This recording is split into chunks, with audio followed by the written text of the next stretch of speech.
বিসমিল্লাহির রহমানির রহিম ইয়াসিন।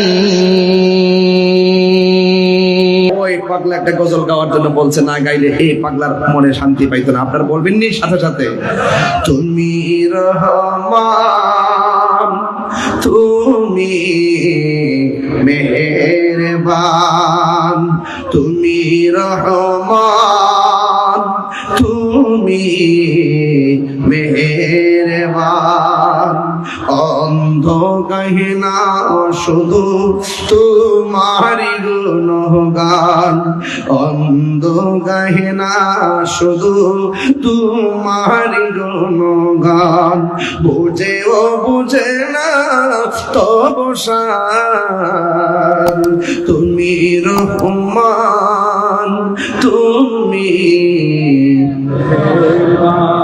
জনম জনম যদি গাহি তোমার মহিমা গাওয়া শেষ হবে নাহি।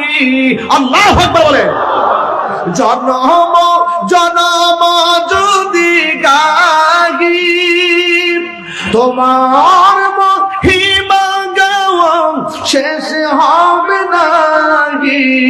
দয়া করো মায়া করো ও হে দয়াবান, তুমি রহমান তুমি মেহেরবান, তুমি রহমান তুমি মেহেরবান। কখনো তোমাকে যদি ভুলি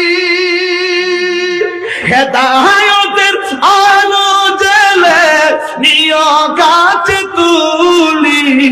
আল্লাহু আকবার। কখনো তোমাকে যদি ভুলি হেদায়েতের আলো জ্বেলে নিয় কাছে তুলি। তাই দিও গো প্রভু, তাই দিও ও গো প্রভু, তুমি দয়াবান তুমি রহমান তুমি মেহেরবান, তুমি রহমান তুমি মেহেরবান। আল্লাহু আকবার। সবাই খুশি তো ইনশাআল্লাহ? আমি বিদায় বেলার দুইটা কথা বলবো, এই দুইটা কথা আপনারা রাখতে হবে। এক নম্বর কথা বলবো, আপনারা কোনোদিন মা বাবার মনে কষ্ট দিতে পারবেন না। মনে থাকবো? এই মনে থাকবো? আপনাদের এই যুব সমাজকে আমি বলছি, কোনোদিন মা বাবাকে কষ্ট দিবেন না। রাসূল বলেন, হাসরের মাঠে মা বাবা অবাধ্য সন্তানের গায়ের মধ্যে জাহান্নামের শিকল পরিয়ে দেওয়া হবে। আমরা ওই শাস্তি সহ্য করতে পারবো? দুনিয়াতে থাকতেই আমরা মাকে সন্তুষ্ট করে একজনকে রাজি করব, তিনি কে? রিদার রব্বি ফি রিদাল ওয়ালিদাইন, পিতামাতার সন্তুষ্টি আল্লাহর সন্তুষ্টি। আর দুই নম্বর হলো